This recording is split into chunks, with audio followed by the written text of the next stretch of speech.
Bismillahirrahmanirrahim. The topic from the poem from the book of Geoffrey Chaucer, Prologue to the Canterbury Tale. The topic, the poem which we are going to discuss, that is the man of law, sergeant. Is a man of law. ऐसा आदमी जो कानून जानता है. It's mean that policeman. Policeman, or you can say that lawyer. वकील भी कह सकते हैं. At the same time, he is a combination of two things. He also know laws. He is also a policeman. Clear? The man of law. How he is giving the introduction of this person, let's see. First of all, pronunciation. A sergeant of the law, woe and voice, that often had been at the paradise. There was also full rich of excellence, discreet he was, and of great reverence. Here couplet check करें. Excellence, reverence. He seems which his words weren't so wise, just as he was full of one in assize. By patent and by plain commission, for his science and for his higher renown.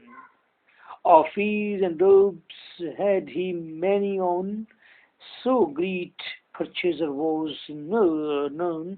All was fee simple to him in effect. His purchasing might not been in fact. No so busy a man as he there is, and yet he seemed busier than he was. In terms had he case and dooms all, that from the time of King William would fall. There to be could indict and make a thing, there could no it pinch at his right hand, and every statute could he plain be borrowed. He ruled but homely in a middle coat, good with the scent of silk, with birds small, of his airy tell I no longer tell. Okay, let's see. He is saying, a sergeant of the law, woe and wise. There is also a sergeant of law. There is also a policeman in this cavern. इस काफले के अंदर, इस Pilgrim के अंदर, इस pilgrimage के अंदर यहाँ पर एक सार्जेंट भी मौजूद है.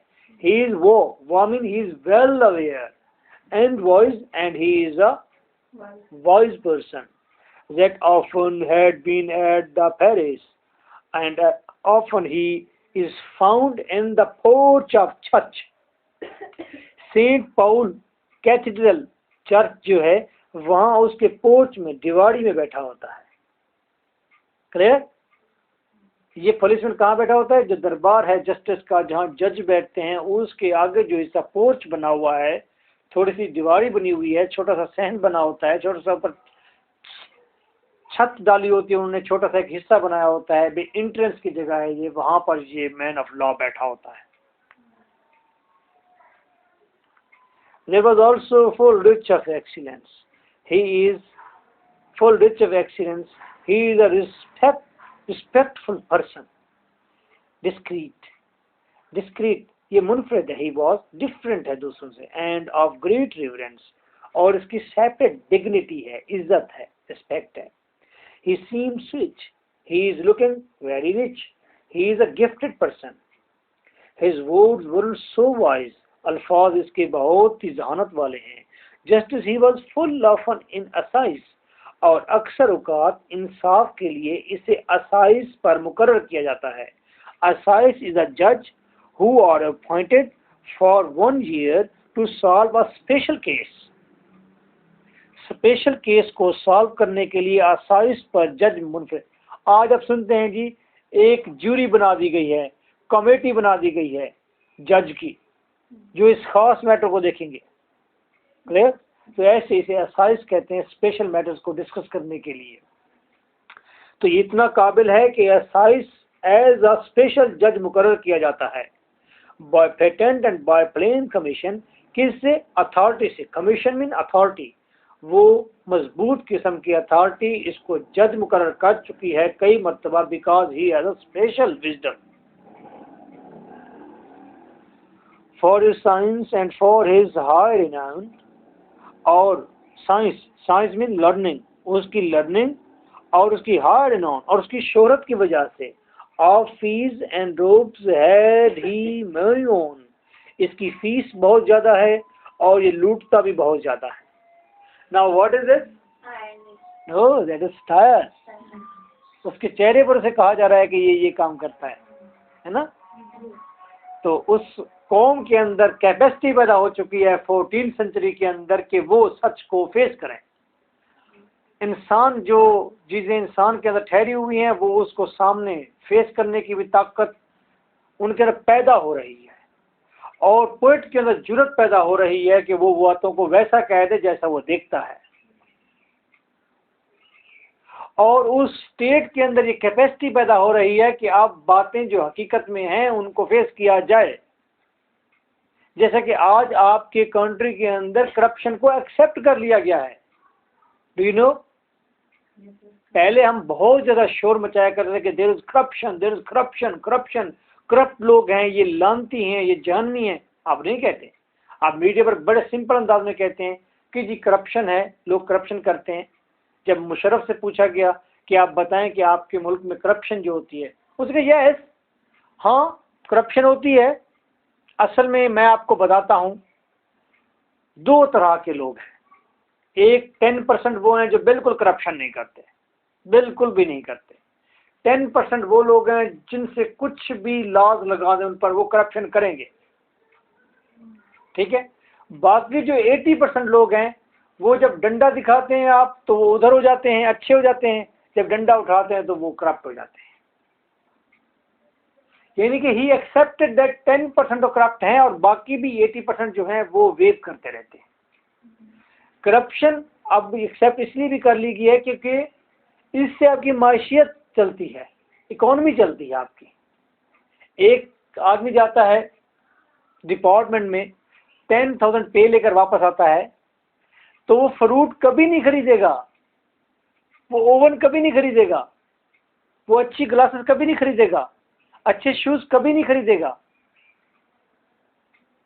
तो इकोनॉमी आपकी रुक गई। आप करप्शन खत्म करते हैं तो इकोनॉमी रुकती है आपकी, आप बिजनेस सारा रुक जाएगा, क्लास फुट जाएगा, नीचे गिर जाएंगे आप सारे। अब वो उसको एक्सेप्ट कर लिया गया, that is part of our life. तो करप्शन जो शख्स कर रहा है तो पैसा कहाँ लेकर जाएगा? अब वो ये कह रहे हैं कि करप्शन करता है तो करने दो, लेकिन मुल्क से बाहर पैसा ना जाए, बैंक्स बाहर के ममालिक में लोग पैसा ना रखें, बल्कि यहीं खर्च करें, यहीं प्रॉपर्टी खरीदें, यहीं पर आप मुख्तलिफ अकसाम की रोजमर्रा की चीज़ों को परचेज करें, उससे खरीदें। अब ये भी एक मैटर आ गया है, एक्सेप्ट हो गई है। नाउ हेयर, यहाँ केस और है, हम ये एक्सेप्ट करके इस पहिए को यूं चलाना चाहते हैं, लेकिन फॉरनर जो बासलाहियत किस्म की कौमें होती हैं वो उसका तदारुक करती हैं कि एक आदमी करप्शन क्यों करता है। जैसा कि ये आपकी अभी पुलिस आई थी, ट्रैफिक पुलिस, पहले ट्रैफिक पुलिस बहुत ज़्यादा करप्ट होती थी, बहुत ज़्यादा करप्ट, अब नहीं है। क्यों? उसका उन्होंने तदारुक क्या किया है, उन्होंने उसकी पे बढ़ा दी है, ठीक है, ये इसका हल है। आप वैसे करप्शन कैसे रोक सकते हैं? करप्शन रोकनी है तो पहले आपको अच्छी फैसिलिटीज देनी पड़ेंगी, क्लियर? तो वहां पर इन कौमों ने पहले फेस किया और उसको एनालाइज किया और वो चीज़ जब सामने आ गई तो फिर उन्हें क्योर की है, रेमेडी की उनकी। Now see, so great a purchaser was no none. अब ये पोएम लिखी हुई है सर्जेंट ऑफ लॉ पर। मुझे आप अपनी पूरी उर्दू की तारीख से कोई एक पोएम ऐसी दिखा दें जिसने माशरे पर ये सारी चीजें वाजे की हो। You can never find it. वो नहीं है अकबर इलाहाबादी, हाँ, उसकी पोएम जिस तरह की है क्लर्कों पे और इस तरह की चीजें वाजे करता है वो, थोड़ी बहुत है।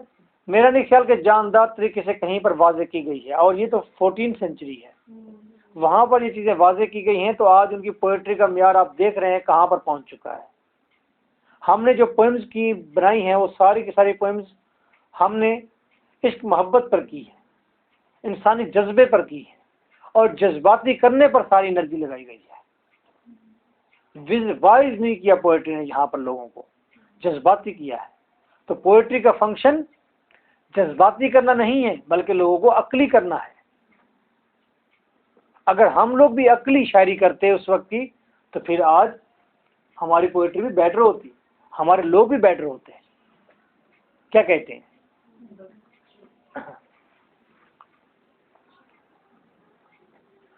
So great a purchaser was nowhere known.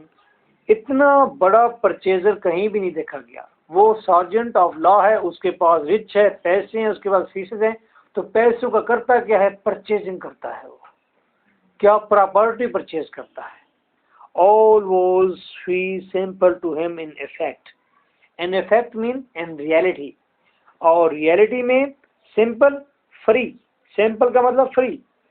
वो जो परचेजिंग करता है टैक्स फ्री परचेजिंग करता है, वो उस पर टैक्स नहीं देता। वो इतना काबिल आदमी है, लॉ जानता है कि जब अपनी परचेजिंग करता है तो अपने आप को कानून से बालातर कर लेता है, रास्ते तलाश कर लेता है। हाँ, वो करप्शन टू करप्शन है उसके अंदर। His purchasing might not been in effect. और उसकी परचेजिंग में कभी भी कोई डिफेक्ट नहीं होता। इनफेक्ट का मतलब अब क्या होगा? डिफेक्ट।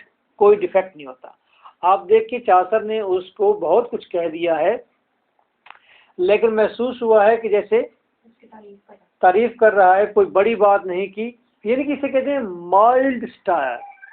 स्टायर तो की है उसने, but that is mild, polite है। क्लियर? मैं आपको एक ऐसी बात बताऊं कि आप हैरान हो जाएंगे, लेकिन वो बात इससे रेलिवेंट नहीं है, लेकिन इससे थोड़ा सा उसका कनेक्शन है। मैं पिछले दिनों ट्रक सीखने चला गया। बड़ा ट्रक नहीं होता, वो सीखने चला गया। मुझे बड़ी मुश्किल हुई। आखिर मुझे एक उस्ताद मिल गया, और लंबा सा बड़े सारे नाक के साथ, दांत उसके थी नहीं, वो पुराना को खप्पड़ किस्म का खुद एक ट्रक था। तो मैं उसके बाद पहुंच गया। उसने कहा जी बैठ जाओ। उसने मुझे ट्रक सिखाया, और मुझे 2 मरतबा उसने जोर से थप्पड़ भी मारा यहाँ बाजू पर। वो तेनू के साइड जाम कर, साइड जाम कर।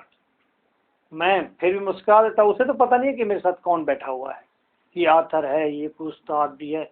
उसके लिए मैं कॉमन मैन था, मैंने उसे बताया ही नहीं था, अदरवाइज सिखा ना पाता। तो लेकिन वो पिछले दिनों भाप गया कि मैं कोई पढ़ा लिखा शायद शख्स हूँ, जो उसको पैसे भी दे देता हूँ, सूट भी दे आया हूँ, और हाथ भी ऊपर रखा हुआ है, और उसकी डांट डपट को परवाह भी नहीं करता। उसको समझ आ कि ये बंदा किसी और तबीयत का है। तो मुझे पिछले दिनों कहने लगा कि जी आप सीख गए हैं, आपका हाथ माशाल्लाह सीधा हो गया है, अब आप ट्रक के टोटली ड्राइवर हैं। कोई और होता ना इस जगह पर, तो 6 महीने वो टायर ढूंढा रहता, तो फिर जाकर सीट पे बिठा दे। लेकिन मैं पढ़े लिखे बंदे की कदर करदा, ते बंदे बंदे की तमीज़ होंदी है। फर्क होंदा है बंदे बंदे का। हर बंदा एक कुछ नहीं होंदा, ते हर बंदे का लिहाज रखना पैंदा है। ते सानू पता होंदा किनू इज्जत देनी ते किनू नहीं देनी। साडे बड़े कहने जियो जी मुंह ते ओ जी चपेड़, ये मुझे उसने इज्जत दी है।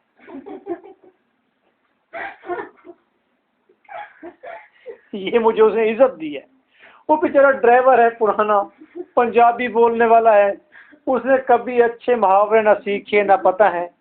उसने आखिर कहा कि साथ एक अच्छी बात बड़ों को भी लगा दूं ताकि ये बात बच्चा समझ जाए। उसे बाद में समझाई कैसे कि मैंने बड़ी इज्जत की है तुम्हारी, तुम्हें फौरन ट्रक की सीट पर बिठाया और सिखा भी दिया है, और तुमसे मेहनत भी नहीं कराई, और मैं बंदों की बड़ी कदर भी करता हूँ। वो कहने ने सियाने जियो जी मुंह तो ओ जी चपेड़। मैं कहा जी उस्ताद जी। मैंने कहा दिल में सोचा बड़ी एग्जाम्पल जोड़ी है उस्ताद ने। ठीक है, तो ये मुझे मेरे दोस्त ने कहा था, मुझे गाड़ी चलाई तो उसने कहा जी गाड़ी, मैंने कहा मैं चला रहा हूँ गाड़ी। उसने कहा ठीक है चलाएं। मैं गाड़ी लेकर निकला तो उसने कहा बेटा साहब रोके 1 मिनट, आप इधर आ जाए। मैं उधर आ गया। मैंने क्यों? उसने कहा बेटा साहब अभी आपको गाड़ी चलानी नहीं आती। मैंने कहा भाई मैं चलाऊंगा तो मुझे आएगी। उससे कहने मैं घर चला गया। मेरे भाई की 2 गाड़ियां हैं। मैंने भाई से कहा इधर आना, मैं इधर गाड़ी चलाऊंगा। मैं गाड़ी पर बैठा, मैंने थोड़ी सी चलाई, झटके झटके 2 दिए, 2 से अच्छे खासे जंप दिए गाड़ी को। उसने कहा भाईजान आप इधर आ जाए। भाईजान उसने सर सर आप इधर आ जाए, तो सारे सर कहते हैं। सर होना फिर इतने आ गए नाल सीट थे। मैंने उस दिन अपने दोस्त को कहा कि यार गाड़ी मैं जैसे ड्राइव करूँ, आपने नई गाड़ी रखा है, बिल्कुल करें। मैंने गाड़ी निकाल के लगा, आगे बड़ा सारा गटर था, गटर के ऊपर से व्हील ऐसे आए। उसने मेरी तरफ देखा और उसने गाड़ी देखा, उसने कहा बेटा सर रोक दे।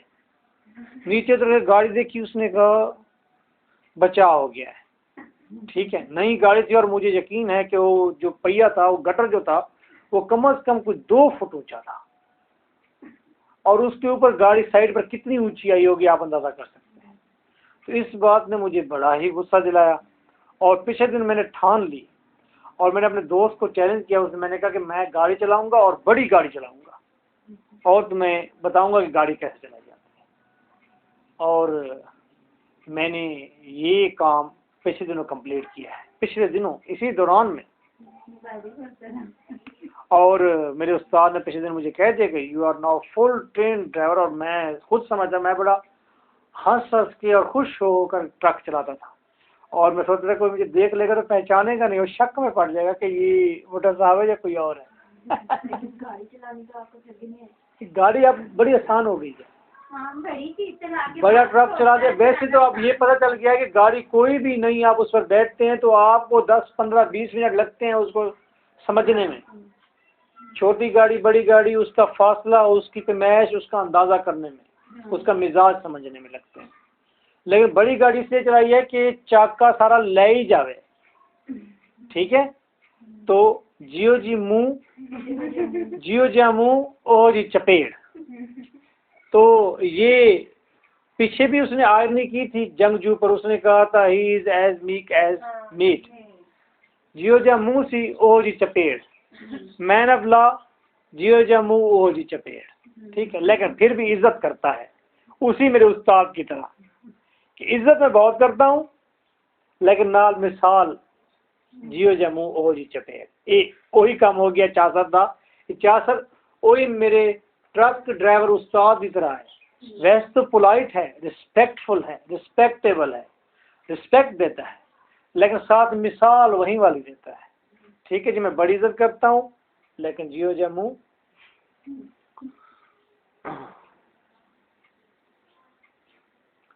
No so busy a man as he is a Ness.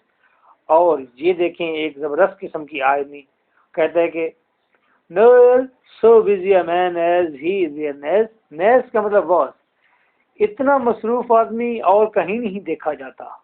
And yet he seen busier than he was, लेकिन वो जितना मसरूफ नजर आता है इतना मसरूफ है नहीं। हर वक्त फाइल्स लेकर घूम रहा होता है, फिर रहा होता है, मैं इधर जा रहा हूँ, मेरे पास टाइम नहीं है, 1 मिनट ठहरना, वक्त इंतजार करो। बिजी बड़ा नजर आता है लेकिन इतना बिजी है नहीं जितना नजर आता है वो। तो देखें ये कितनी मिन्यूट स्क्रूटनी है। स्क्रूटनी का मतलब होता है मिन्यूट ऑब्जर्वेशन। कितनी मिन्यूट चीज नोट की है कि ये बिजी जो नजर आ रहा है इतना बिजी है नहीं। तो at the same time that is irony, at the same time that is keen observation. ठीक है, ही हैज अ रेटिना। आंख को कहते हैं ना, आईबाल को देखने वाले, ये अज़ा है हमारे। And yet he seemed busier than he was. In terms had he case and dooms all. और जितनी भी केसेस की टर्म्स हैं, जितने भी फैसलों की टर्म्स हैं, डूम्स का मतलब फैसले, लीगल डिसीजंस, जितने भी लीगल डिसीजंस हैं उन तमाम की टर्म्स वो जानता है, तमाम केसेस की टर्म जानता है। आप पिटीशन क्या होती है, एक टर्म है ना। ठीक है, और क्या होता है जी, इस तरह के और लफ्ज भी होते हैं लॉ के, वो उसको सारी टर्म्स आती हैं लॉ की।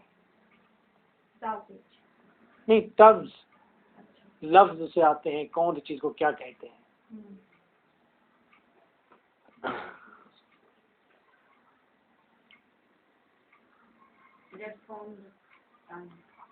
अफादा तकलील मुख्ततम किसे कहते हैं?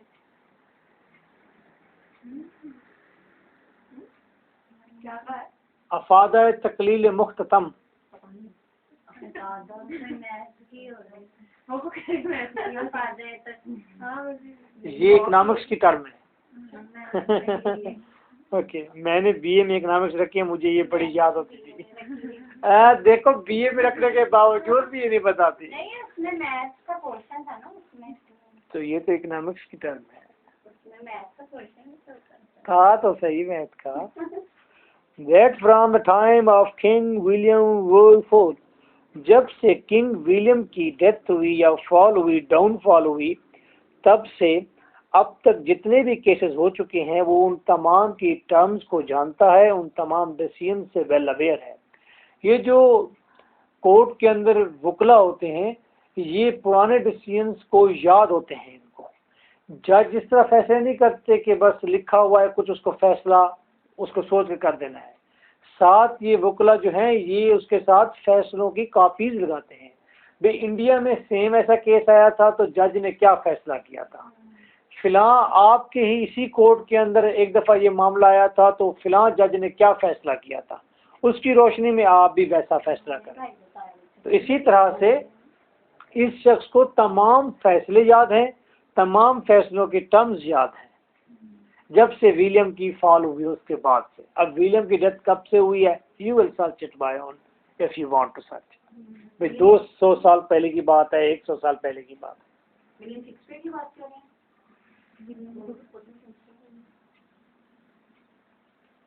विलियम शेक्सपियर कौन सी सेंचुरी का है?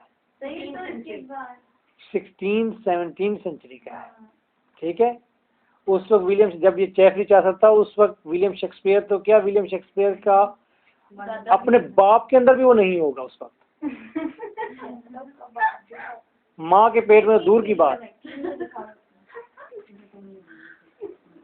जैसे हमारे यहाँ होते हैं ना विलियम शेक्सपियर का उस वक्त कोई झड़ दादा जिंदा होगा और विलियम शेक्सपियर को अपने सेल्स जीन्स के अंदर लिए फिरता होगा।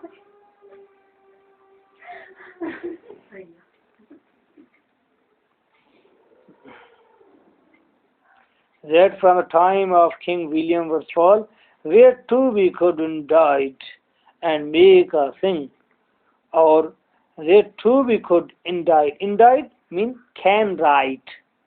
वो लिख सकता है, बना सकता है चीजें। कौन सी चीजें? यानी कि केसेस। उसकी राइटिंग बहुत कमाल किस्म की है, कहने का मतलब ये है।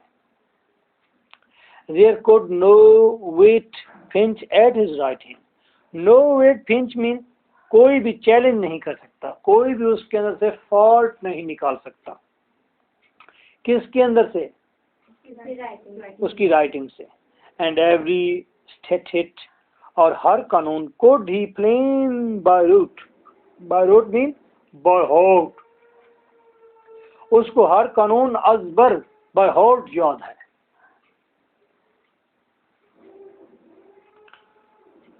He wrote but homely. अब जहाँ तक उसकी कस्ट्यूम की बात है तो कहता है कि he wrote but homely. वो घोड़सवारी करता है लेकिन उसका घोड़ा कैसा है?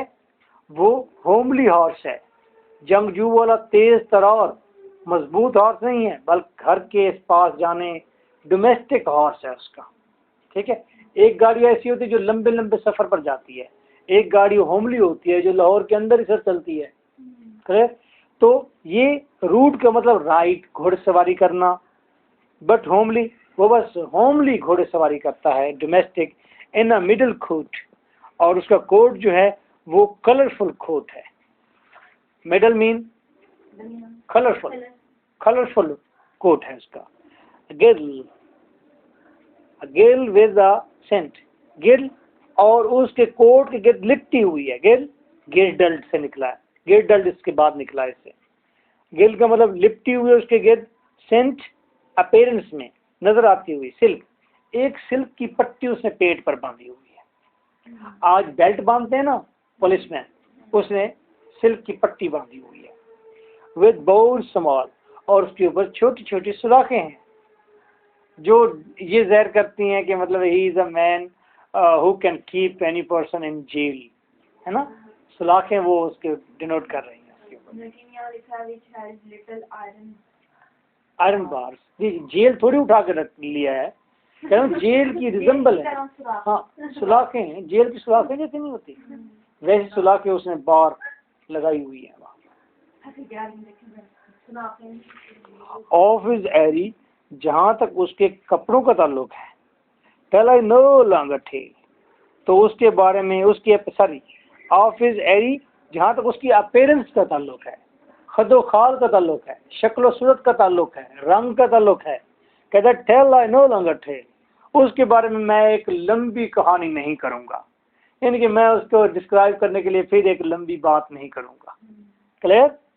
तो character is quite obvious, quite clear, he is really in front of अस।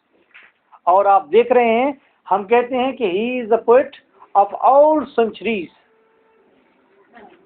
वो टाइमलेस कैरेक्टर देता है, आज भी उसके कैरेक्टर वैसे ही मौजूद हैं, हर जगह पर वैसे ही कैरेक्टर मौजूद है, लॉ मैन ऑफ लॉ मौजूद है आज भी, और ऐसा ही है तकरीबन। तो इसीलिए कहते हैं कि उसकी क्रिएशन जो है टाइमलेस है, उसके कैरेक्टर्स टाइमलेस हैं। वो लिखा हुआ था विलियम ब्लेक के बारे में कि उसने कहा विलियम ब्लेक, ब्लेक जी जी, कहते हैं ये एक एज का पोएट नहीं है, he is the poet of all the ages. ये विलियम ब्लेक ने इनके बारे में कहा था, जेफरी चासर साहब के बारे में कहा था, मोहतरम मकाम, इज्जत माम, पीर तरीक़त, रहबर शरीयत। सर कहते हैं सन्स ऑफ कंट्री, और ये चासर साहब हैं father of country. Son of country, वो दोनों सन ऑफ कंट्री हैं, मिल्टन और शेक्सपियर ये father of country. Milton and Shakespeare was the son of country and he is the father of country, Geoffrey Chaucer. ये भी Okay, nice of you. Take it now.